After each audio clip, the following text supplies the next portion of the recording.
श्रीमद् भागवतम स्कंध 3 अध्याय 4। विदुर का मैत्रेय के पास जाना। श्लोक क्रमांक 10। तस्यानुरक्तस्य मनोर्मुकुन्दः प्रमोद भावानतकन्धरस्य आशिन्वतो माम अनुरागहास समीक्षया विश्रमयानुवाच। अनुवाद तथा तात्पर्य कृष्ण कृपा मूर्ति अभय चरणारविंद भक्ति वेदांत स्वामी श्रील प्रभुपाद जी के द्वारा। मैत्रेय मुनि उनमें भगवान में अत्यधिक अनुरक्त थे और वे अपना कंधा नीचा किए प्रसन्न मुद्रा में सुन रहे थे। मुझे विश्राम करने का समय देकर भगवान मुस्कुराते हुए तथा विशेष चितवन से मुझसे इस प्रकार बोले।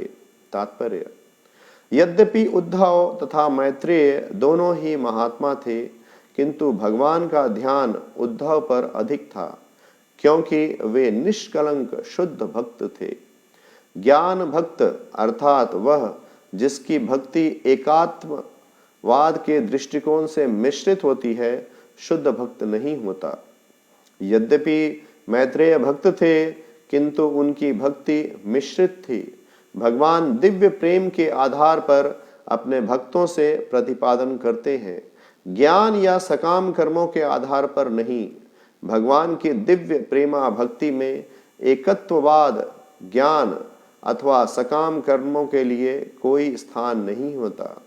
वृंदावन की गोपियां न तो परम विद्वान थी न योगी थी, उनमें भगवान के लिए रागानुग प्रेम था, अतः वे उनके प्राणाधार बन गए और गोपियां भी उनकी प्राणाधार हो गईं।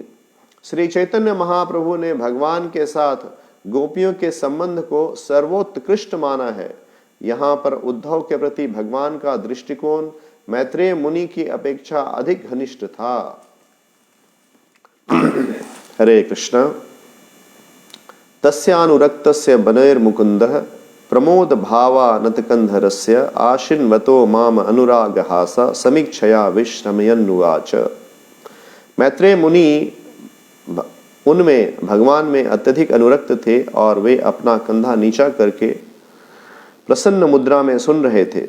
मुझे विश्राम करने का समय देकर भगवान मुस्कुराते हुए तथा विशेष चितवन से मुझसे इस प्रकार बोले। तो यहाँ श्रीमद् भागवतम के इस भाग में उद्धव जो है उद्धव और विदुर के बीच में वार्तालाप हो रही है और उद्धव विदुर को बता रहे हैं कि किस प्रकार से वो स्वयं और मैत्रेय मुनि के साथ भगवान श्री कृष्ण से मिले। तो यहाँ उद्धव बता रहे हैं कि जब भगवान मुझसे इस प्रकार मुझे संबोधित कर रहे थे, मुझसे बात कर रहे थे, तो उस समय मैत्रेय मुनि अपने कंधे को नीचे करके और नम्रता पूर्वक उनके बातों को सुन रहे थे। तो यहाँ श्रील प्रभुपाद तात्पर्य में बताते हैं कि यद्यपि उद्धव तथा मैत्रेय दोनों महान भक्त हैं, दोनों महात्मा हैं, परंतु भगवान का ध्यान उद्धव के प्रति अधिक था और मैत्रेय मुनि से ज्यादा ध्यान भगवान का उद्धव की तरफ था। तो उद्धव की भक्ति भगवान को ज्यादा आकृष्ट कर रही थी मैत्रेय मुनि के तुलना में, क्योंकि जो उद्धव है वो भगवान के शुद्ध भक्त हैं, भगवान के अकिंचन भक्त हैं, भगवान को पूर्णतः समर्पित हैं। और मैत्रेय मुनि जो भी कि वो महान भक्त हैं, महान ऋषि हैं, परंतु उनके ज्ञान में, उनके मन में, उनके हृदय में एकत्ववाद ज्ञान अवस्थित था। इसलिए भगवान मैत्रेय मुनि की अपेक्षा उद्धव की तरफ वो ज्यादा भगवान ध्यान दे रहे हैं। कहने का तात्पर्य है उद्धव जो है भगवान की कृपा को, भगवान के ध्यान को ज्यादा आकृष्ट कर रहे हैं और इस प्रकार भगवान जो है वो उद्धव से बात कर रहे हैं और मैत्रेय मुनि सुन रहे हैं। तो भगवान जैसा कि कहते हैं भगवत गीता में कि समोहम सर्वभूतेषु न मे द्वेषोस्ति न प्रियः ये भजन्ति तु मां भक्त्या मयि ते तेषु चाप्यहम्। भगवान कहते हैं कि वो सभी जीवों के लिए समान है। समोहम सर्वभूतेषु न मे द्वेषोस्ति न प्रिय। ऐसा नहीं है कि मैं किसी से द्वेष करता हूँ या मुझे किसी से अत्यधिक प्रेम है। मैं सभी जीवों के लिए समान हूँ। भगवान पिता है, सबका पालन करते हैं। परंतु आगे भगवान कहते हैं कि ये भजन्ते तो माम भक्त्या मयि ते तेषु चाप्यहम्। लेकिन जो प्रेम पूर्वक मेरा भजन करता है, ये भजन्ते तो माम भक्त्या मयि ते तेषु चाप्यहम्, तो भगवान भी उससे उसी प्रकार से प्रेम करते हैं। तो जिस प्रकार व्यक्ति का भाव होता है, भावना होती है भगवान के प्रति, भगवान उसी भावना से व्यक्ति के साथ संबंध रखते हैं, उसी के आदान प्रदान करते हैं, प्रेम का आदान प्रदान करते हैं। जैसे कि भगवान कहते हैं भगवद गीता में, ये था माम प्रपद्यन्ते तांस तथैव भजाम्यहम् मम वर्तमान वर्तन्ते मनुष्यः पार्थ सर्वशः। जो जिस प्रकार भगवान के पास आता है, जिस भावना में, जिस चेतना में भगवान के पास आता है, ये था माम प्रपद्यन्ते तांस तथैव भजाम्यहम्, भगवान भी उसी प्रकार से संबंध जीव के साथ रखते हैं। और मम वर्तमान वर्तन्ते मनुष्यः पार्थ सर्वशः, इस प्रकार कोई भी व्यक्ति भगवान से अलग नहीं है। यदि कोई व्यक्ति नास्तिक है, वह भी भगवान से अलग नहीं है। यदि वो नास्तिक है तो भगवान उसी प्रकार से उसके साथ संबंध रखते हैं। और भक्ति में जो व्यक्ति का जितना भावना है भगवान के प्रति, जितना समर्पण है, भगवान उसी प्रकार से उस भक्त के साथ संबंध रखते हैं। तो वो मम वर्तमान वर्तन्ते मनुष्य पार्थ सर्वशः, कोई भी व्यक्ति भगवान से अलग नहीं है। कोई व्यक्ति ऐसा सोच सकता है कि मैं भगवान से अलग हूं, मैं स्वतंत्र हूं, लेकिन वस्तुतः कोई भी जीव भगवान से अलग नहीं है। मम वर्तमान वर्तन्ते मनुष्य पार्थ सर्वशः। तो भगवान जो है, जो भी कि सभी जीवों के लिए समान है, लेकिन यदि कोई भगवान से प्रेम करता है तो कृष्ण भी उसके साथ प्रेम पूर्वक आदान प्रदान करते हैं। श्रील प्रभुपाद एक उदाहरण देते हैं कि यदि कोई धनी व्यक्ति है, उसके पास बहुत सारा धन है और वह दानी है, बहुत चैरिटेबली डिस्पोज्ड है, वह बहुत दान करता है, तो वो दान करने में भेद नहीं रखता है, जो आता है उसको दान करता है। फिर भी उसकी जो घनिष्ठता है, उसका जो प्रेम है, उसके अपने संतानों के साथ, अपने परिवार के साथ वो ज्यादा घनिष्ठ होता है। तो जो भी कि वो दान देता है, फिर भी अपने परिवार के साथ वो उसकी घनिष्ठता ज्यादा होती है। तो उसी प्रकार भगवान जो है सबका पालन करते हैं, सभी जीवों का पालन करते हैं, लेकिन यदि कोई भक्त भगवान से प्रेम करता है तो कृष्ण के लिए वो विशेष हो जाता है और भगवान विशेष उसके साथ आदान प्रदान करते हैं। जैसा कि यहाँ भागवतम के इस खंड में यहाँ बताया जा रहा है कि किस प्रकार से जब उद्धव और मैत्रेय मुनि भगवान श्री कृष्ण से मिले भगवान की अंतिम लीला में, तो भगवान उद्धव को संबोधित कर रहे थे उद्धव की तरफ देखकर, और मैत्रेय मुनि उस संवाद को सुन रहे थे। तो भगवान अपने भक्तों से चाहते हैं कि हम जो भक्त हैं वो उनके शुद्ध भक्त बने, मिश्रित भक्त ना बने। इसका तात्पर्य यह है कि भगवान हमसे शुद्ध भक्ति चाहते हैं, भगवान हमसे एक्सक्लूसिव जो है ना भक्ति चाहते हैं, शुद्ध भक्ति चाहते हैं, भगवान पूर्णतः समर्पित भक्ति चाहते हैं। ऐसी भगवान, यदि हम पूर्णतः शुद्ध भक्ति करते हैं तो भगवान को वह अति प्रिय होता है। इसलिए जो हमारी भक्ति है वह दूसरी किसी अभिलाषाओं से मिश्रित नहीं होना चाहिए। रूप गोस्वामी भक्ति रसामृत सिंधु में लिखते हैं, अन्याभिलाषिता शून्यम ज्ञान कर्मादिनावृतम अनुकूल्येन कृष्णानुसूलिनम भक्तिर उत्तमा। तो यह जो उत्तम भक्ति है उसे परिभाषित करते हैं रूप गोस्वामी, अन्य अभिलाषिता शून्यम। जब हम भक्ति करते हैं तो हमें दूसरी जो भक्ति के साथ जो दूसरी अभिलाषा है उसको शून्य करना है, दूसरी कोई अभिलाषा नहीं रखनी है। तो कौन सी अभिलाषाएं आती हैं भक्ति के मिश्रित करने के लिए भक्ति के मार्ग में? ज्ञान कर्मादि अनावृतम, एक ज्ञान और कर्म जो है यह भक्ति के मार्ग में आता है। जब हमारी कोई, जैसे हम कर्म का उदाहरण यदि लेंगे तो क्या होता है कि कभी कभी हमें अपने सकाम कर्मों से को फल को भोगने की इच्छा होती है, लेकिन हम जो है जानते हैं, भक्त होने के कारण जानते हैं कि नहीं, हमें अपने कर्मों को स्वयं नहीं भोगना है, भगवान को अर्पण करना है तो हम कोई कर्म को करते हैं और उस कर्म को भगवान को अर्पित करते हैं। ये कर्म योग है, action in Krishna consciousness, Srila Prabhupada लिखते हैं भगवद गीता में। तो हमारी इच्छा है किसी कार्य को करने के लिए और उस कार्य के फल को हम भगवान को अर्पण करते हैं। तो यह जो है यह कर्म योग है, कर्म युक्त भक्ति है, जैसे इसको हम कर्म मिश्रित भक्ति भी कहते हैं। लेकिन जो उत्तम भक्ति है वो कर्म से मिश्रित नहीं होनी चाहिए। तो यहाँ मिश्रण क्या है कि हम अपने जो वर्णाश्रम के अनुसार कोई कार्य को करते हैं या हम अपनी अवस्था के अनुसार किसी कार्य को करते हैं और उस कार्य के प्रतिफल को भगवान को अर्पण करते हैं। जैसे एक गृहस्थ भक्त है, वह अपने जीविका अर्जन करता है, कुछ नौकरी व्यापार कुछ कार्य करता है और उससे जो धन की प्राप्ति होती है उस धन को भगवान की सेवा में वो अर्पण करता है। तो ये कर्म मिश्र भक्ति है। और उसी प्रकार से जो ज्ञान मिश्र भक्ति, जो जैसे यहाँ मैत्रेय मुनि का उदाहरण दिया जा रहा है कि मैत्रेय मुनि के हृदय में एक एकात्मवाद था और भगवान चाहते थे कि वो उनसे दूर हो। और जो उद्धव हैं वो भगवान के शुद्ध हैं, विशुद्ध भक्त हैं, वो उनकी इच्छा भगवान की इच्छा से अलग नहीं है।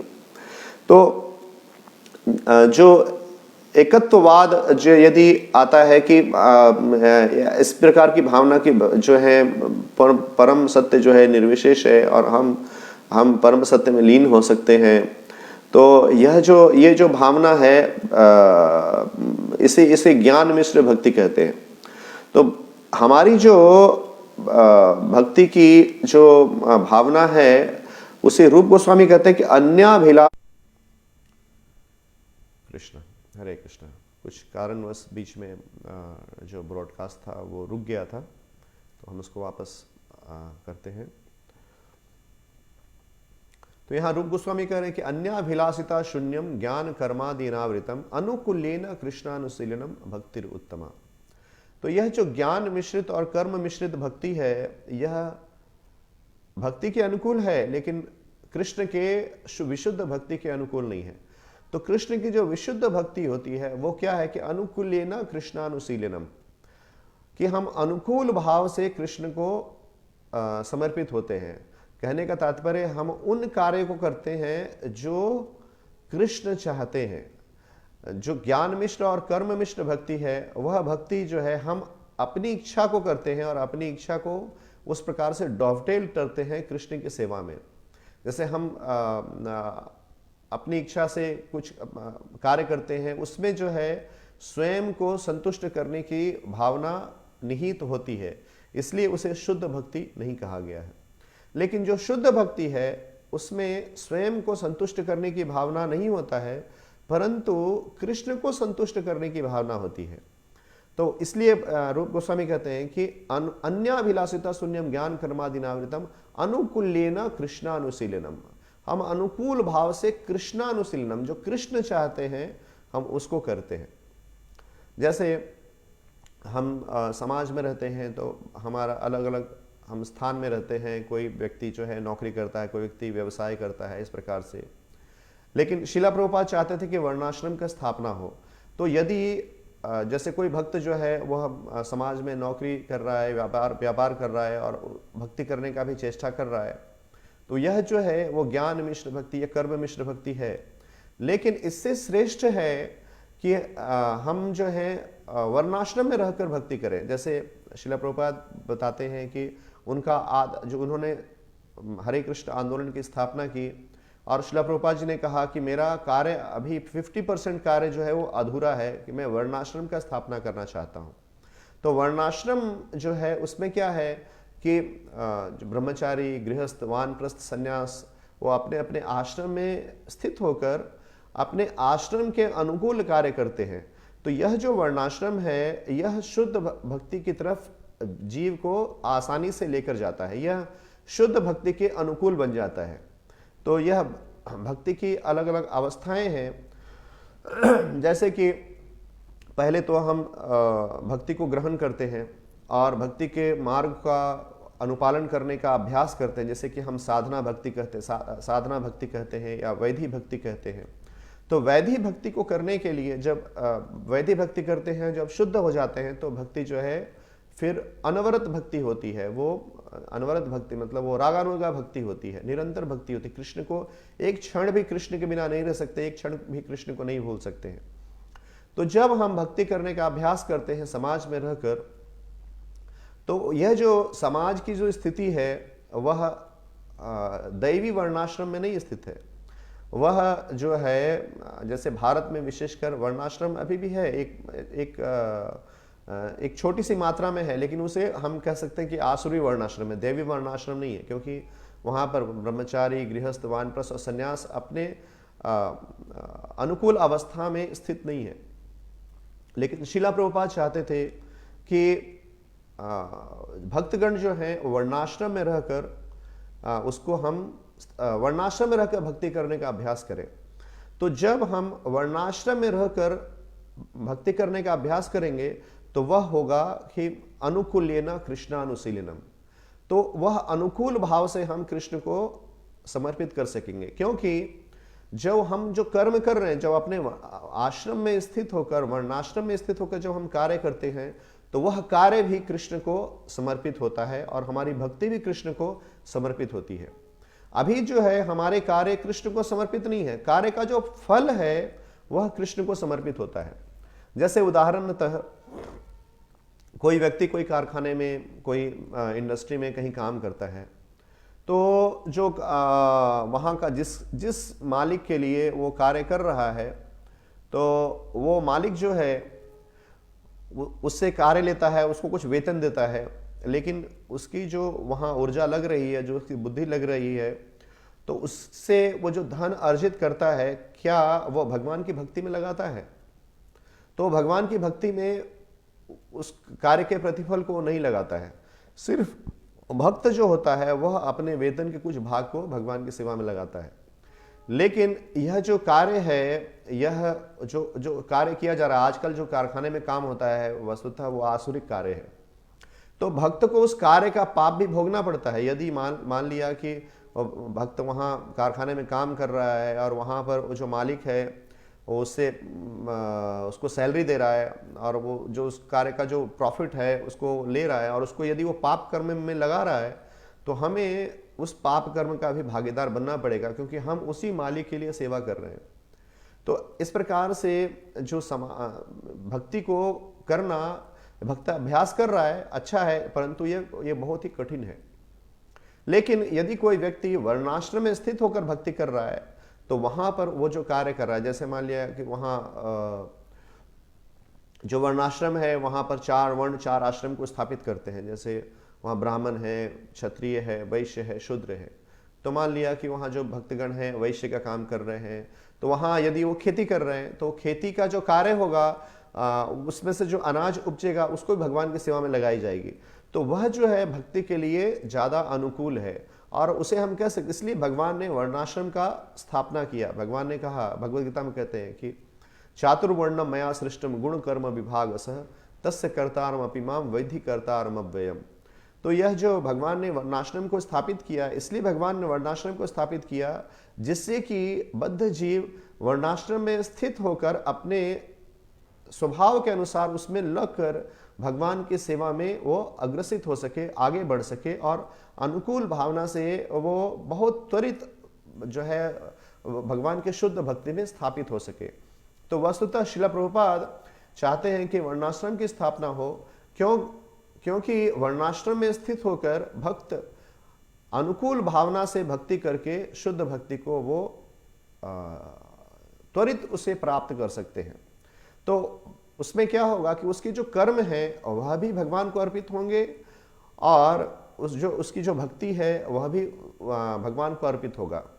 यदि वो जप कर रहा है तो वो भगवान को अर्पित है, भागवतम पढ़ रहा है वो भगवान को अर्पित है, और उसमें साथ में रहकर यदि वो खेती कर रहा है, व्यवसाय कर रहा है वर्णाश्रम में, वह भी भगवान को अर्पित है। इसलिए उसकी कृष्णमय चेतना जो है, कृष्ण भावना भावित चेतना का विकास उसमें सुगमता से होता है। इसलिए श्रील प्रभुपाद चाहते थे कि वर्णाश्रम की स्थापना हो। इस्कॉन में जो लीडर्स हैं इस आंदोलन में, वो अपने तरह से सभी जगह पर प्रयास कर रहे हैं कि वर्णाश्रम की स्थापना हो, जिससे कि भक्त जो है अनुकूल वातावरण में रहकर प्रसन्न चेतना से वो भगवान की भक्ति में अग्रसित हो सके। जिस प्रकार की यहाँ रूप गोस्वामी कह रहे हैं कि अन्याभिलाषिता शून्यम ज्ञान कर्मादीनावृतम अनुकूल्येन कृष्णानुशीलनम भक्तिर उत्तमा, यह उत्तम भक्ति है। तो भगवान जो है अपने भक्त से उत्तम भक्ति चाहते हैं। यदि हम ज्ञान मिश्र या कर्म मिश्र भक्ति करते हैं तो भगवान ठीक है, भगवान उस प्रकार से रेसिप्रोकेट करते हैं, आदान प्रदान करते हैं। परंतु यदि कोई भक्त भगवान की प्रेमा भक्ति करता है, शुद्ध भक्ति करता है, उत्तम भक्ति करता है, तो वह भगवान को अति प्रिय होता है। तो यहाँ श्रील प्रभुपाद तात्पर्य में बता रहे हैं कि भगवान जो अपने भक्त के साथ आदान प्रदान करते हैं, तो वह आदान प्रदान जो है वह प्रेम के कारण होता है। उसका जो आधार है वह प्रेम है, उसका आधार सकाम कर्म या ज्ञान नहीं है।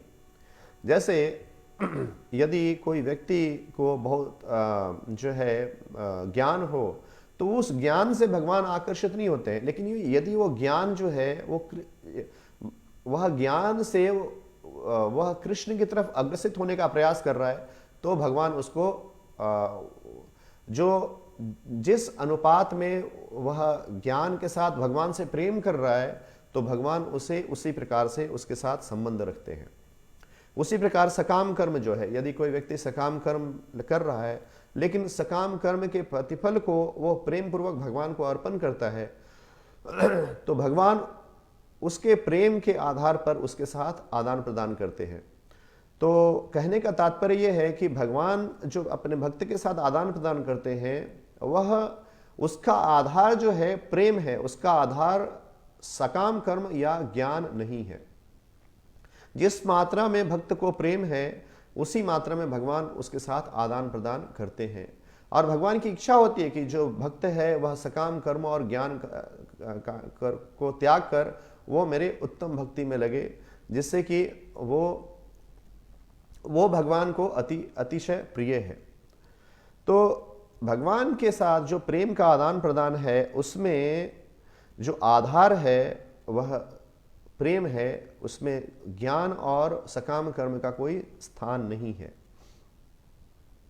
तो इस प्रकार जो है भगवान जो है अपने भक्त के प्रेम का जो है उसके साथ आदान प्रदान करते हैं। जैसे भगवत गीता में भगवान कहते हैं कि पत्रम पुष्पम फलम तोयम यो मैं भक्त्या प्रयच्छति तद अहम भक्तिर उपृतम अस्नामि प्रयतात्मनः। यदि कोई मुझे प्रेम पूर्वक पत्रम पुष्पम फलम तोयम, पत्ता, फल, पुष्प, जल इत्यादि अर्पण करता है, तो कैसे अर्पण करता है कि यो में भक्त्या प्रयच्छति, वह भक्ति पूर्वक अर्पण करता है। तो शिला प्रभुपाद जो है वो भक्ति का जो अनुवाद है वो डिवोशन नहीं करते हैं। शिला प्रभुपाद अनुवाद करते हैं डिवोशनल सर्विस, और शिला प्रभुपाद लिखते हैं भक्ति को अनुवाद करते हैं लविंग डिवोशनल सर्विस।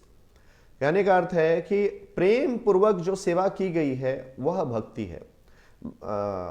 तो भक्ति जो है उसमें कर्म, उसमें कार्य है, सेवा है, और वह सेवा प्रेम पूर्वक की गई है, भगवान की प्रसन्नता के लिए की गई, कृष्ण की प्रसन्नता के लिए की गई है। तो जो कार्य कृष्ण की प्रसन्नता के लिए की जा रही है वह जो है वस्तुतः भक्ति है। तो भगवान जो है अपने भक्तों के साथ प्रेम का आदान प्रदान करते हैं। तो जैसा कि यहाँ कृष्ण कह रहे हैं कि पत्रम पुष्पम फलम तोयम यो में भक्त्या प्रयच्छति तद हम भक्तिर उपहृतम अस्नामि प्रयतात्मनः। तो मैं, जब कोई व्यक्ति प्रेम पूर्वक पत्ता, फल, पुष्प, जल इत्यादि अर्पण करता है, प्रेम पूर्वक यो में भक्त्या प्रयच्छति तद अहम भक्तिर उपहृतम, भगवान कहते हैं मैं उसके भक्ति को स्वीकार करता हूँ।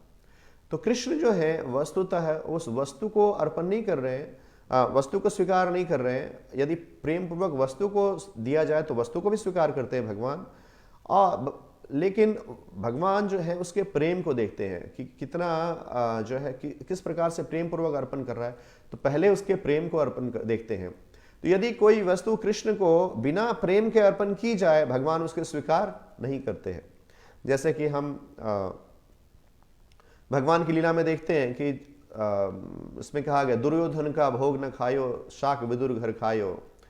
तो इस भजन में जैसे कहा गया है कि जब भगवान पांडवों के दूत बनकर जब दुर्योधन के पास गए थे संधि के लिए, तो उस समय दुर्योधन जो है भगवान को अपनी तरफ करने के लिए उसने 56 भोग बनाए थे, लेकिन वह प्रेम पूर्वक भगवान को अर्पण नहीं किया गया था, इसलिए कृष्ण ने उसे नहीं स्वीकारा, कृष्ण ने उसे तिरस्कृत कर दिया और उसे त्याग कर भगवान ने कहा कि ना तो मुझे लालसा है आपके भोजन को लेने की, ना मैं भूखा हूं कि मैं आपके भोजन को लूंगा, तो आपको ना प्रेम है ना मुझे भोजन की आवश्यकता है, इसलिए मैं आपके घर में भोजन नहीं ग्रहण कर सकता हूं। और मेरे भक्त जो हैं विदुर, वह मेरे अनन्य भक्त हैं, मेरे शुद्ध भक्त हैं। तो भगवान जो है विदुर के घर में जाते हैं और वहां पर जो एक साधारण शाक विदुर कर खाया, शाक को और भी उदाहरण दिया जाता है कि भगवान को विदुरानी जो है वो केले अर्पण करती हैं और भगवान को इतनी प्रेम विह्वल हो जाती हैं कि वो अब केले का जो पल्प है उसको हटा देती हैं प्रेम विह्वलता में और छिलका भगवान को दे देती हैं। भगवान उसको स्वीकार कर लेते हैं क्योंकि वह प्रेम पूर्वक अर्पण किया जा रहा था। तो इस प्रकार जो है भगवान कृष्ण के साथ जो आदान प्रदान होता है, तो यह कृष्ण के साथ जो आदान प्रदान है वह प्रेम पूर्वक होता है। यह प्रेम जो है उस आदान प्रदान का आधार है, ना कि ज्ञान कर्म या वो वस्तु। तो कोई भी वस्तु यदि भगवान को प्रेम पूर्वक ना अर्पण की जाए तो भगवान उसे स्वीकार नहीं करते हैं। और यदि कोई साधारण वस्तु भी, एक तुलसी का एक पत्र, एक तुलसी का दल, एक मंजरी भी भगवान को जब अर्पण किया जाता है प्रेम पूर्वक, तो भगवान उसे स्वीकार करते हैं। हम चैतन्य चरितामृत में देखते हैं, पढ़ते हैं कि किस प्रकार से अद्वैत आचार्य ने भगवान को, चैतन्य महाप्रभु को आह्वान किया, भगवान को अवतरित करने के लिए उन्होंने क्या किया, तो गंगा जी के तट पर वहाँ शालिग्राम को रखकर और उन शालिग्राम को तुलसी, मंजरी और गंगा जल अर्पण किया और भगवान को पुकारा। तो भगवान अद्वैत आचार्य के उस पुकार से, अपने भक्त के पुकार से भगवान को रहा नहीं गया और भगवान उनकी पुकार के फलस्वरूप उनको अवतरित होने के लिए एक प्रकार से अद्वैत आचार्य ने बाध्य किया। तो भक्त जो होता है भगवान को जीत लेता है और भगवान उसके अधीन हो जाते हैं, और यह जो है यही कृष्ण का भक्त के साथ प्रेम का आदान प्रदान है। तो ये इस प्रकार से जो भगवान के साथ भक्त का प्रेम का आदान प्रदान है, इसी प्रेम का आदान प्रदान को हम देखते हैं कि किस प्रकार से कई जो शिष्यगण हैं उन्होंने अपने गुरु के प्रति भी इस प्रकार का भक्ति को प्रदर्शित किया है, और गुरु भी उसके भक्ति के, उस प्रकार की भक्ति से अति प्रसन्न हुए हैं और उसकी भक्ति को उस प्रकार से स्वीकार किए हैं। जैसे श्रील प्रभुपाद जी के जो शिष्यगण हैं उनकी किस प्रकार से अनन्य भक्ति थी श्रील प्रभुपाद जी के चरण कमलों के प्रति। हम देखते हैं कि श्रील प्रभुपाद की इच्छा थी कि लंदन में प्रचार हो। पहले श्रील प्रभुपाद लंदन जाना चाहते थे, इंग्लैंड जाना चाहते थे, लेकिन श्रील प्रभुपाद जी को सुमति मोरारजी ने जो टिकट दिया था वो अमेरिका का टिकट दिया था। तो सुमति मोरारजी अमेरिका ने टिकट दिया अमेरिका का, तो श्रील प्रभुपाद अमेरिका चले गए। एक बार लंदन में श्रील प्रभुपाद जी से एक प्रेस ने प्रश्न पूछा कि आप लंदन क्यों आए, तो लंदन क्यों नहीं आए पहले, आप अमेरिका क्यों चले गए। तो श्रील प्रभुपाद जी ने कहा कि मुझे टिकट मिला था अमेरिका जाने का, इसलिए मैं अमेरिका चला गया। यदि मुझे टिकट मिलता इंग्लैंड आने का तो मैं पहले यहाँ इंग्लैंड आता। तो श्रील प्रभुपाद जी की ये प्रबल इच्छा थी, उनके हृदय की इच्छा थी कि लंदन में प्रचार हो, वहाँ पर कृष्ण भक्ति का, कृष्ण भावनामृत का प्रचार हो। और क्योंकि श्रील प्रभुपाद जी के जो गुरुदेव हैं भक्ति सिद्धांत सरस्वती ठाकुर, उन्होंने भी अपने सन्यासियों को वहाँ भेजा था प्रचार करने के लिए।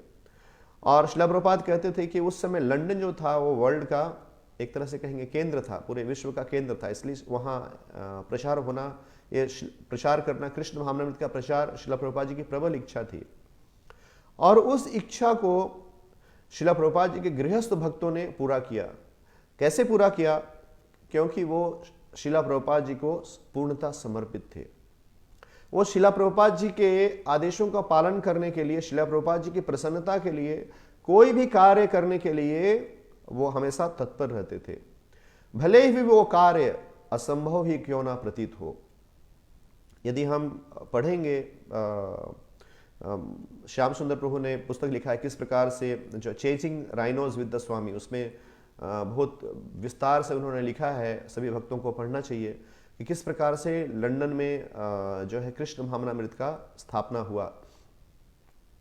तो उस समय जो 3 गृहस्थ भक्त थे शिला प्रभुपाद जी के, श्याम सुंदर प्रभु, मालती माता जी, गुरुदास प्रभु, यमुना माता जी, मुकुंद महाराज और जानकी माता जी। और श्याम सुंदर प्रभु और मालती माता जी के उस समय एक सरस्वती उनके बेटी भी थी साथ में। तो ये 3 गृहस्थ भक्त जो है उनके पास जो है कोई बहुत बड़ा फंड नहीं था, और वो किसी प्रकार से टिकट का पैसा लेकर और एक ही डिपॉजिट जो पैसा था उसको दिखाकर वो लंदन गए, और वहाँ से उस पैसे को वापस वायर किया, फिर उस पैसे को दिखाकर दूसरे गृहस्थ थे वो आए, फिर तीसरे आए, और इस प्रकार से वहाँ लंदन में जाकर उन्होंने कृष्ण भावनामृत का प्रचार प्रसार किया। तो उनके प्रचार से वहाँ कृष्ण भावनामृत का स्थापना हुआ। तो ऐसा क्यों हुआ कि जिस कार्य को शिला भक्ति सिद्धांत सरस्वती ठाकुर के जो सन्यासी, जो स्टॉन्च सन्यासी भक्तगण हैं वो नहीं कर पाए, और शिला प्रभुपाद जी के गृहस्थ भक्तों ने उस कार्य को वहाँ पर संपादित किया। ऐसा क्यों हो सका? क्योंकि शिला प्रभुपाद जी के जो गृहस्थ भक्त थे वो शिला प्रभुपाद जी के अनन्य भक्त थे। वो शिला प्रभुपाद जी की आदेशों को पालन करने के लिए, कुछ भी करने के लिए हमेशा वो तैयार रहते थे। इसलिए उन्होंने एक असंभव कार्य को भी उन्होंने सिद्ध कर दिया, और शिला प्रभुपाद उनके इस भक्ति के अर्पण से, इस प्रकार जो उन्होंने कृष्ण भावनामृत को वहाँ पर स्थापित किया, शिला प्रभुपाद उनसे बहुत प्रसन्न हुए। और जो वहाँ पर मंदिर बना था तो शिला प्रभुपाद जी ने कहा था कि इसमें एक प्लेट लगाओ और प्लेट लिखो कि ये मंदिर की जो स्थापना है वह श्याम सुंदर दास अधिकारी के अथक प्रयास के द्वारा संभव हुआ है। तो शिला प्रभुपाद भी अपने शिष्यों को ग्लोरीफाई करना चाहते हैं, जैसे भगवान जो है अपने भक्त को ग्लोरीफाई करना चाहते हैं, अपने भक्त का गुणगान करना चाहते हैं। हम देखते हैं कि भगवान श्री कृष्ण ने शिला प्रभुपाद जी का गुणगान किया। शिला प्रभुपाद जो है 70 वर्ष की अवस्था में अमेरिका गए, उनको 2 हार्ट अटैक आया और सी सिकनेस, और इतना उन्होंने कष्ट लिया। अमेरिका आने के बाद भी इतना संघर्ष किया। उससे पूर्व शिला प्रभुपाद जब दिल्ली में रह रहे थे और श्रीमद् भागवतम को प्रिंट कर रहे थे तो शिला प्रभुपाद ने बहुत संघर्ष किया, और जो है शुरू में वो बैक टू गॉडहेड मैगजीन लिखते थे, उसको प्रिंट होने के बाद अकेले डिस्ट्रीब्यूट करते थे, कितना वो संघर्ष करते थे। तो ये शुद्ध भक्त जो भगवान का कार्य करने के लिए तत्पर हैं, भगवान के कार्य करने में लगे हुए हैं, उन्हें इतना संघर्ष करना पड़ रहा है क्योंकि कृष्ण उस माध्यम से शिला प्रभुपाद जी को गुणगान करना चाहते हैं, ताकि विश्व जान सके मेरा भक्त का चरित्र किस प्रकार का होता है। तो शिला प्रभुपाद, भगवान श्री कृष्ण शिला प्रभुपाद जी का गुणगान कर रहे हैं इस प्रकार, और शिला प्रभुपाद उसी प्रकार से अपने भक्तों का गुणगान करना चाहते हैं। इसलिए शिला प्रभुपाद जो है उनकी जो भी उनके अर्पण जो है उससे शिला प्रभुपाद बहुत प्रसन्न होते थे। जब ये जो हम श्रृंगार आरती के बाद जो हम भजन बजाते हैं, गोविंदम आदि पुरुषम तमहम भजामी, तो यमुना माता जी ने जॉर्ज हैरिसन के साथ और जो वहाँ भक्तगण हैं जो लंदन में रह रहे थे, उन्होंने इस रिकॉर्ड को बनाया था। और जब इस रिकॉर्ड को शिला प्रभुपाद जी को भेजा गया तो शुरू में भक्तगण जो थे वो शिला प्रभुपाद जी को नहीं सुनाना चाहते थे, क्योंकि वो सोचते थे कि उस समय ऐसा इस्कॉन में इतना फायर था कि लोग जो सन्यासी थे वो सोचते थे कि स्त्री की आवाज़ को नहीं सुननी, और यहाँ पर यमुना माता जी ने उसको गाया था, तो वो शिला प्रभुपाद जी को दिखाने से वो परहेज कर रहे थे। तो शिला प्रभुपाद जी ने समझ गए अपने भक्तों की भावना को और कहा कि कोई बात नहीं है, इसे हम कल श्रृंगार आरती के समय में इसको हम सुनेंगे, श्रृंगार आरती के समय आप इसको बजाना। तो उस समय जब मंदिर का पट खुला और श्रृंगार आरती के समय उसको बजाया गया, शिला प्रभुपाद जी ने उस टेप को इतना पसंद किया, उनको इतना आनंद हुआ भक्तों के उनके जो अर्पण था उससे। तो शिला प्रभुपाद जी ने आदेश दिया कि मेरी इच्छा है कि पूरे विश्व में इस्कॉन में जहाँ कहीं भी इस्कॉन मंदिर है वहाँ पर श्रृंगार आरती के समय में इस भजन को, जब भगवान अपने दर्शन दे रहे हैं तो उस समय इसे बजाया जाए। तो यह जो है शिला प्रभुपाद जी का जो प्रेम है अपने भक्तों के प्रति है, और शिला प्रभुपाद जी जो है अपने भक्तों का गुणगान करना चाहते हैं, क्योंकि यह जो अर्पण है, जो यह जो टेप था, जो भजन बनाया गया था, कंपोज किया गया था, यह शुद्ध भक्ति से शिला प्रभुपाद जी को अर्पण किया गया था। तो शिला प्रभुपाद उसको स्वीकार कर रहे हैं, और शिला प्रभुपाद भी चाह रहे हैं कि इसका मेरे भक्त का गुणगान हो। तो यह परस्पर भावना है, भगवान अपने भक्त का गुणगान करना चाहते हैं, और जो गुरु होते हैं वो अपने भक्तों का गुणगान करना चाहते हैं। तो यह जो है विशुद्ध प्रेम का आदान प्रदान है। तो हम श्रील प्रभुपाद जी के शिष्यों के जीवन चरित्र में देखते हैं कि उनकी किस प्रकार से अनन्य भक्ति थी श्रील प्रभुपाद जी के चरण कमलों के प्रति, कि वो कोई भी कार्य श्रील प्रभुपाद जी की प्रसन्नता के लिए, कोई भी कार्य करने के लिए हमेशा तत्पर रहते थे, हमेशा तैयार रहते थे। एक बार श्रील प्रभुपाद ट्रेन में ट्रैवल कर रहे थे, और उन्होंने एक इच्छा प्रकट की कि यदि यहाँ ट्रेन में यदि गरम गरम लेमन राइस मिले तो बहुत अच्छा रहेगा। तो सुनकर तुरंत यमुना माता जी जो हैं वो किचन में गई, वो ट्रेन के किचन में चली गई। और हम भारतीय हम जानते हैं कि जो ट्रेन में जो किचन का जो कॉन्ट्रैक्टर होता है वो किसी को भी अलाउ नहीं करता है अंदर जाने के लिए, आप वहाँ जाकर कुछ उनको बोल नहीं सकते हैं। लेकिन यमुना माता जी वहाँ गई और उसके मैनेजर को बोला कि जो है मुझे अभी अभी गरम गरम लेमन राइस यहाँ बनाना है। तो मैनेजर ने कहा नहीं नहीं, ये हम अलाउ नहीं करेंगे, हम बिल्कुल इसको अलाउ नहीं करेंगे, हम अनुमति नहीं देंगे, आप हमारे किचन में कुछ भी नहीं कर सकते हैं। तो यमुना माता जी ने कहा कि यदि तुम मुझे नहीं अलाउ करोगे, ये मैं खुद के लिए नहीं बना रही हूँ, मेरे गुरुदेव जो हैं ट्रेन में ट्रैवल कर रहे हैं, उनकी इच्छा है, उनके लिए बना रही हूँ। यदि आप मुझे नहीं अलाउ करोगे तो मैं ट्रेन से, मेरे जीवन का क्या लाभ है, मैं जंप कर जाऊंगी, ट्रेन से नीचे कूद जाऊंगी। और जब मैनेजर ने यमुना माता जी की इस प्रकार से गुरु भक्ति को देखा तो उसने अलाउ कर दिया। और उस समय यमुना माता जी ने वहाँ सफाई की, वहाँ पर गरम गरम लेमन राइस बनाया और शिला प्रभुपाद जी को लेकर गए शिला प्रभुपाद जी के पास। शिला प्रभुपाद जी ने उसको देखकर बहुत प्रसन्न हुए। शिला प्रभुपाद जी ने बड़े से स्माइल दिए और उनकी सेवा को उन्होंने स्वीकार किया। तो यह जो है, जिस प्रकार एक अनन्य भक्त भगवान के प्रति समर्पित होता है, उसी प्रकार शिष्य को चाहिए कि वो अनन्य भाव से अपने गुरु के प्रति वो समर्पित हो। तो यह जो है, यह प्रेम का आदान प्रदान है। जो गुरु होते हैं, जो प्रमाणिक गुरु होते हैं, वो अपने शिष्य के प्रेम को इस प्रकार से वो स्वीकार करते हैं। तो शिला प्रभुपाद हमेशा अपने भक्तों का गुणगान करते थे, हमेशा अपने भक्तों का गुणगान करते थे और कहते थे कि आप जो हो, आपको मेरे गुरुदेव ने भेजा है। और क्योंकि ये जो आंदोलन है यह मेरे गुरुदेव का आंदोलन है, और आपको मेरे गुरुदेव ने भेजा है कि जिससे कि आप मेरे इस प्रयास में आप सहायता कर सको, मुझे आप मदद कर सको।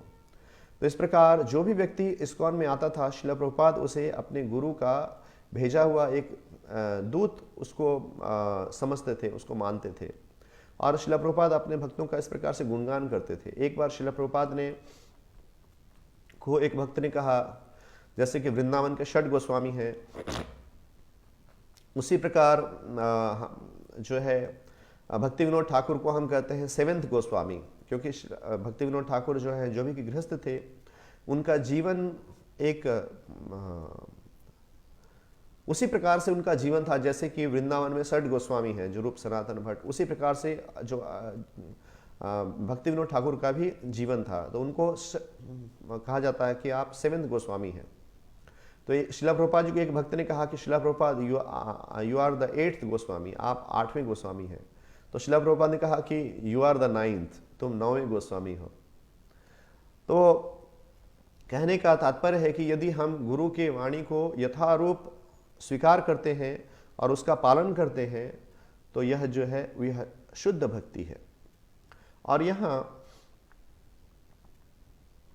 शिला प्रभुपाद तात्पर्य में बताते हैं कि श्री चैतन्य महाप्रभु ने भगवान के साथ गोपियों के संबंध को सर्वोत्कृष्ट माना है। तो जो गोपियां की भक्ति है, वृंदावन की गोपियां न तो परम विद्वान थी न योगी थी, उनमें भगवान के लिए रागानुगा प्रेम था। अतः वे उनके प्राणाधार बन गए और गोपियां भी उनकी प्राणाधार हो गई। तो यहाँ चैतन्य महाप्रभु गोपियों के प्रेम को वो बता रहे हैं कि ये जो गोपियों का जो भगवान के कृष्ण के प्रति प्रेम है, यह प्रेम जो है भगवान की अनन्य भक्ति है, और यह भक्ति जो है सर्वोच्च भक्ति है। तो गोपियों के प्रेम को सर्वोच्च भक्ति चैतन्य महाप्रभु कह रहे हैं, क्योंकि गोपियां भगवान से अनन्य भाव से प्रेम करती थी। उनके प्रेम में ज्ञान का या कर्म का कोई स्थान नहीं था। उनका जीवन कृष्णमय था और कृष्ण के अलावा उनके जीवन में और कुछ भी नहीं था। उनका प्रत्येक कार्य, उनका प्रत्येक श्वास कृष्ण की प्रसन्नता के लिए अर्पित था।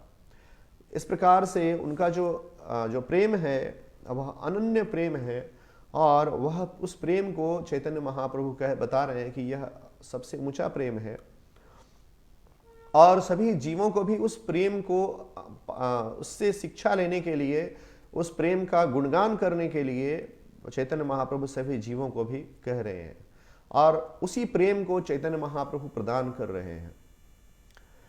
तो जो गोपियां हैं वो तो बहुत कोई विश्वविद्यालय में जाकर उन्होंने अध्ययन तो नहीं किया है, वो तो गांव की, वृंदावन ब्रज की जो है सिंपल गोपियां हैं, और उनका कार्य जो है वो कृषि, गोरक्षा, वाणिज्य वो कर रही हैं। वो कृषि करती हैं, गोरक्षा करती हैं, घर के कार्य को करती हैं, वाणिज्य करती हैं, दूध दही, इसको घी उसको शहर में, पास के जो शहर है मथुरा, वहाँ बेचती हैं।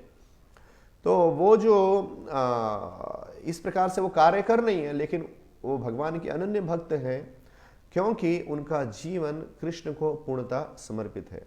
उनका एक भी कार्य स्वयं की प्रसन्नता के लिए नहीं है, परंतु वो उनका प्रत्येक कार्य जो है वह कृष्ण की प्रसन्नता के लिए है। वो उनका प्रत्येक जो कार्य है, यदि वो बेच रही हैं कुछ या कार्य कर रही हैं, जैसे कि बिल्वा मंगल ठाकुर उसमें गोविंदम दामोदर माधवेति, उसमें वो लिखते हैं कि विक्रेतु कामान यद गोप कन्या मुरारी पादार्पत चित्तवित्ति दध्यादिकम गो अवसाद लोके गोविंद मादम गोविंद दामोदर माधवेति। वो बिल्व मंगल ठाकुर लिख रहे हैं कि विक्रेतु कामान यद गोप कन्या मुरारी पादार्पित चित्त वृत्ति। जब वो अपने दूध दही मक्खन इसको लेकर वो मथुरा में जा रही हैं और वहाँ पर वो बेच रही हैं, तो उनका चित्त जो है वो कार्य कर रही है दूध दही को बेचने का, लेकिन उनका चित्त जो है मुरारी पादार्पित चित्त वृत्ति, उनकी वृत्ति जो है वो कृष्ण को स्मरण करना है। तो उनका चित्त चूंकि कृष्ण में लगा हुआ है, तो इसलिए वो क्या है कि वो गोविंद दामोदर माधवेति, जो भी कि वो बेच रही हैं घी दूध मक्खन, लेकिन वो क्या कर रही हैं गोविंद दामो, वो बेच रही हैं लेकिन वो कह रही हैं गोविंद दामोदर माधवेति, वो कृष्ण का हे गोविंद, हे दामोदर, हे माधव, इस प्रकार से वो पुकार रही हैं, क्योंकि उनका चित्त जो है वो कृष्ण में लगा हुआ है।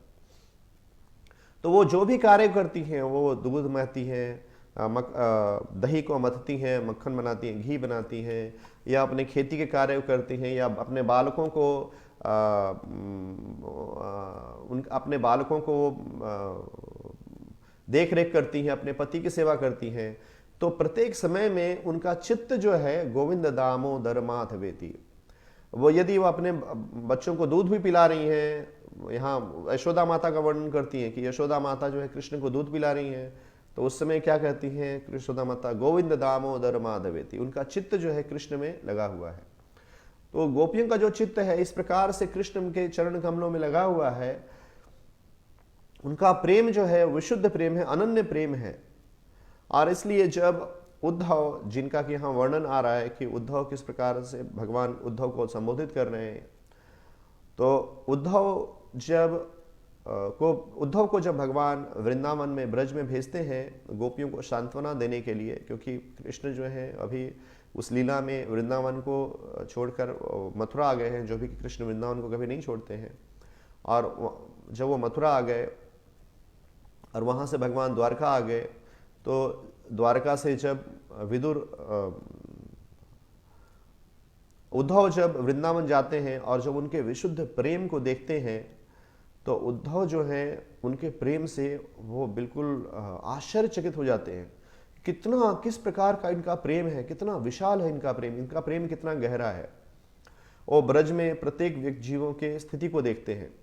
जब वो नंद और यशोदा का घर को पूछते हैं तो उनको बताया जाता है कि देखो ये जो धारा आ रही है ये नंद यशोदा के अश्रुओं की धारा है। यह जो नदी है आप इसी के किनारे किनारे से चलते जाओ, आपको नंद यशोदा का घर मिल जाएगा। तो नंद और यशोदा जो है कृष्ण के विरह में इतने वो विह्वल हैं, प्रेम विह्वल हैं कि उनकी आंखों से इतनी अश्रुधारा बह रही है कि वो नदी का रूप धारण कर लिया है। और वो देखती हैं कि जो प्रतिदिन जो ब्रज गोपियां हैं वो भगवान के लिए वस्त्र बना रही हैं, भगवान के लिए पुष्पमाला बना रही हैं। और इतने समय बीत गया है, कृष्ण वहाँ वृंदावन को त्याग कर चले गए हैं, लेकिन आज भी वो कृष्ण की इस प्रकार से प्रतीक्षा कर रही हैं। जो ग्वाल बाल हैं, जो गायें हैं, बछड़े हैं, सभी कृष्ण को प्रतीक्षा कर रहे हैं। तो इस प्रकार का विशुद्ध प्रेम देखकर उद्धव वो सोचने लगते हैं कि मुझे भगवान से कोई प्रेम नहीं है, मैं कृष्ण से बिल्कुल प्रेम नहीं करता हूँ। इनके प्रेम को देखिए, कृष्ण इनके पास नहीं है, फिर भी इनका अनन्य प्रेम इनका प्रेम इतना डीप है, इतना गहरा है। और मैं तो भगवान के साथ रहता हूँ, मैं भगवान के साथ खाता पीता हूँ, उठता सोता बैठता हूँ, भगवान के साथ वार्तालाप करता हूँ, लेकिन मुझे इस प्रकार का प्रेम नहीं है। तो इसलिए उद्धव वहाँ तपस्या करते हैं और वो स्थान है उद्धव कुंड स्थान है। जब हम गोवर्धन की परिक्रमा करते हैं तो उद्धव उनके ये अभिलाषा होती है कि मैं इन गोपियों के चरण रज को अपने सर पर धारण करूं, जिससे कि मुझे भी इनके रज का जो एक कण है उसके प्रभाव से मुझे इनके प्रेम का एक जो बूंद है वह भी मेरे हृदय में आए, मैं भी उसका आस्वादन कर सकूं। इसलिए उद्धव ब्रज में तपस्या करते हैं। हम उस स्थान जब जो भक्तगण गोवर्धन की परिक्रमा किए हैं वो जानते हैं, देखा होगा उस स्थान को कि उद्धव जो है वहाँ पर एक लता के रूप में वहाँ निरंतर तपस्या कर रहे हैं। क्योंकि उद्धव जानते थे कि ये जो गुरुब्रज की गोपियाँ हैं बहुत सिंपल हैं, अगर यदि उनको बहुत नम्र है, यदि मैं उनसे चरण रज मांगूंगा तो नहीं देंगे। तो वो सोचते हैं कि मैं यहीं पर रहकर एक कुर्म लता बनकर यहाँ निवास करूँगा और ये जब गोपियाँ चलेंगी तो इनका चरण रज मेरे सर पे आएगा और इस प्रकार इनके चरण रज के प्रभाव से यह जो उनका जो प्रेम है उसका एक बूंद भी मेरे हृदय में आ सकेगा और मैं भी इस प्रेम का रसास्वादन कर सकूंगा। तो इस प्रकार हम देखते हैं कि चैतन्य महाप्रभु ने गोपियों के इस प्रेम को सर्वोच्च प्रेम को बताया है और सभी जीवों को इस प्रेम का आस्वादन करने के लिए चैतन्य महाप्रभु सबको आमंत्रित कर रहे हैं। इसलिए महाप्रभु कहते हैं, ना हम विप्रो न च पर्तिर नापि वैश्यो न शूद्रो ना हम वर्णी न च गृहपतिर ना वनस्थो यतिर्वा किंतु प्रबोध्यार निखिल परमानंद पूर्णामृताब्धेर गोपी भरतु पद कमलोर दास दासानुदासः। महाप्रभु कह रहे हैं कि ना हम विप्रो न च नरपतिर नापि वैश्यो न शूद्रो, कि मैं ना हम विप्रो, ना तो मैं ब्राह्मण हूँ, क्षत्रिय हूँ, वैश्य हूँ या शूद्र हूँ, मैं ना च नरपतिर, ना मैं राजा हूँ। इस प्रकार से ना कि मैं अपने स्वयं को वो ब्राह्मण क्षत्रिय वैश्य और शूद्र से अलग कर रहे हैं और कह रहे हैं कि ना हम वर्णी न च गृहपतिर ना वनस्थो यतिर्वा, और ना ही मैं ब्रह्मचारी हूँ, ये गृहस्थ हूँ या वानप्रस्थ हूँ या सन्यासी हूँ। तो कहने का है तात्पर्य है कि जो वर्णाश्रम है यह वर्णाश्रम भगवान की भक्ति में सहायक है। वर्णाश्रम में ही रहना जो है वो श्रेष्ठ नहीं है। श्रेष्ठ जो है वर्णाश्रम में रहकर भगवान की विशुद्ध भक्ति को प्राप्त करना है। तो इसलिए आगे चैतन्य महाप्रभु कह रहे हैं कि किंतु प्रबोध्यान निखिल परमानंद पूर्णामृताब्धेर गोपी भरतु कमलयोर दास दासानुदासः।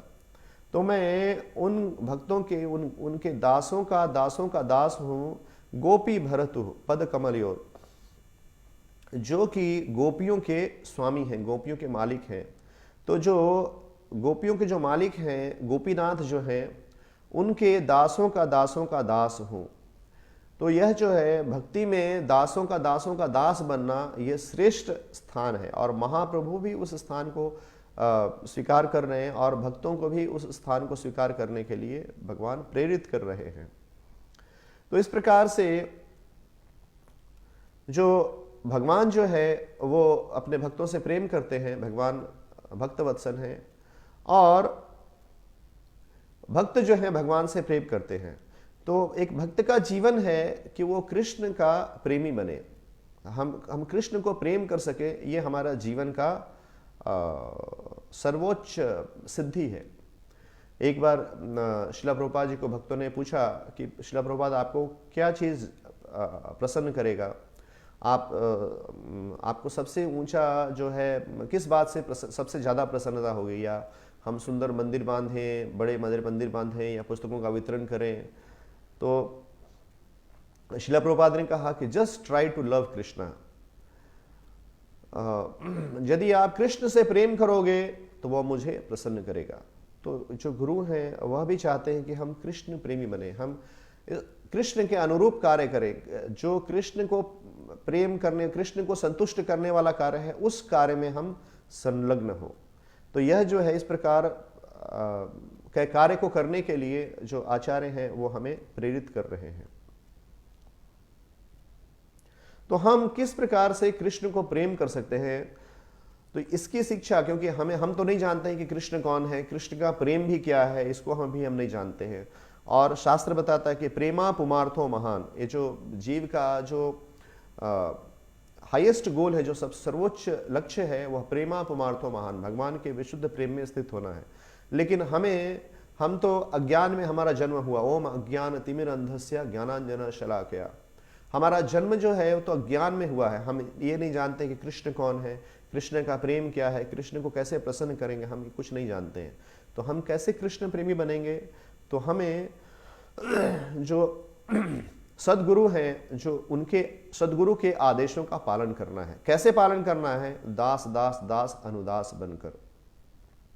जो गुरु हैं वो हमें आदेश दे रहे हैं और उनके आदेश जो हैं वो परंपरा में हम तक पहुंच रहे हैं।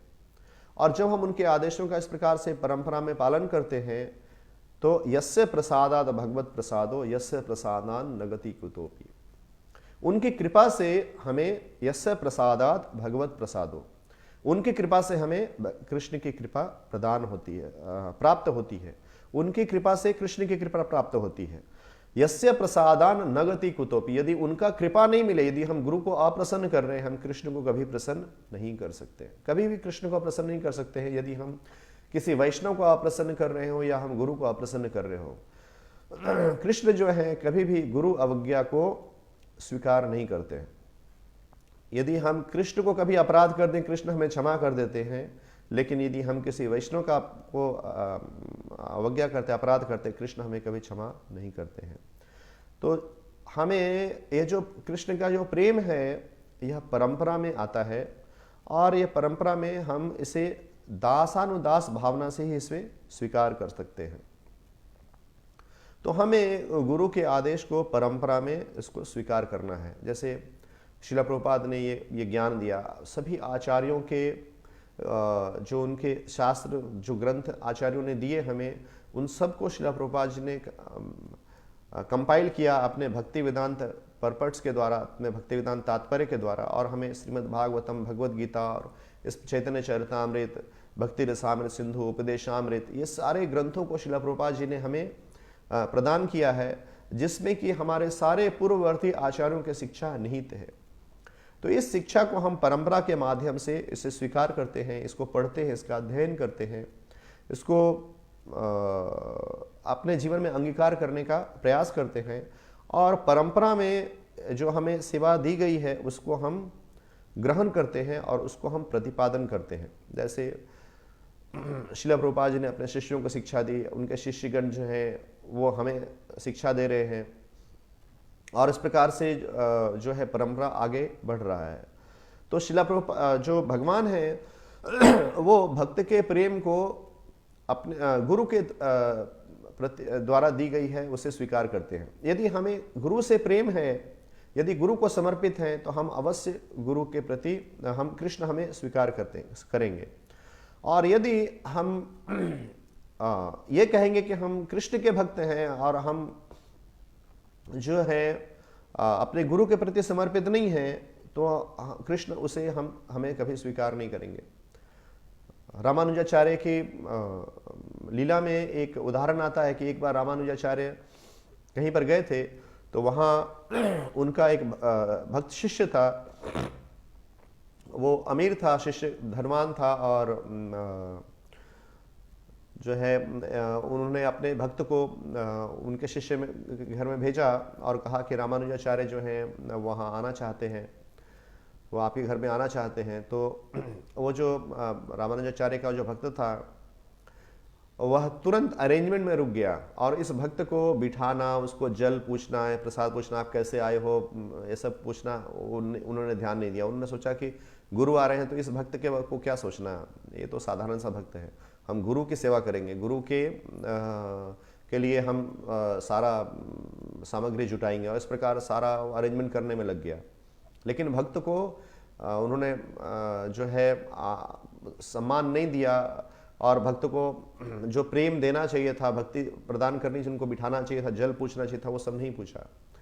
तो जब वो भक्त जो है रामानुजाचार्य के पास आए, तो रामानुजाचार्य ने पूछा कि जब तुम उसके घर में गए तो तुम्हारे साथ कैसा व्यवहार किया। तो भक्त जो है वो यदि उसको कोई अनादर भी कर दे तो वो कुछ नहीं बोलता, इसलिए वो भक्त जो है वो चुपचाप रहा, उन्होंने रामानुजाचार्य को कुछ नहीं कहा। तो रामानुजाचार्य ने कहा कि मैं उनके घर में नहीं जाना चाहता हूँ।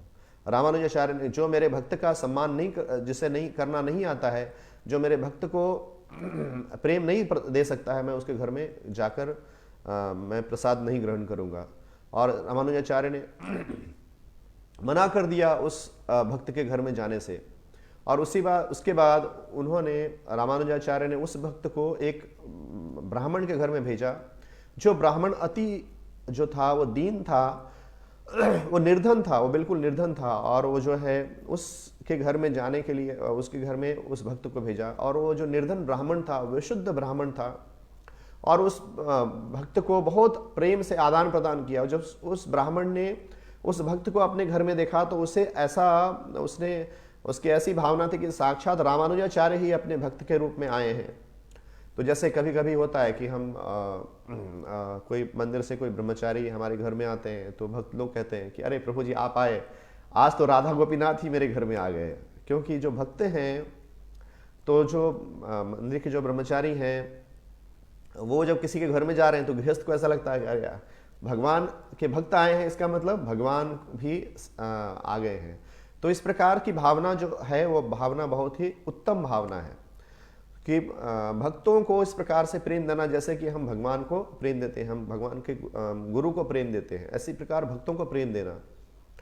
तो उन्होंने बहुत अपने यथा शक्ति उन्होंने उस भक्त का सत्कार किया, और उसके भक्ति से रामानुजाचार्य बहुत प्रसन्न हुए, और रामानुजाचार्य जो उसके घर में गया। और ये बहुत सुंदर कथा है, एक बार भक्तों ने इसे ड्रामा में सुंदर रूप से प्रदर्शित किया था, और बहुत ही आकर्षक ये जो ड्रामा था। तो इसकी हम कभी चर्चा, और जो लीला है इसकी चर्चा किसी और क्लास में करेंगे। तो यहाँ कहने का तात्पर्य है कि जो भगवान के भक्तों का भक्त है, भगवान कृष्ण के दासों का दास है, वो कृष्ण का वास्तव में रूप में दास है। और यदि कोई व्यक्ति ये सोचता है कि मैं कृष्ण का दास हूँ, तो भगवान उसकी भक्ति को स्वीकार नहीं करते। भगवान सतस्वरूप महाराज शिला प्रभुपाद जी के लीलामृत में लिखते हैं, तो उन्होंने प्रथम पृष्ठ में आदि पुराण से इस श्लोक को कोट किया है।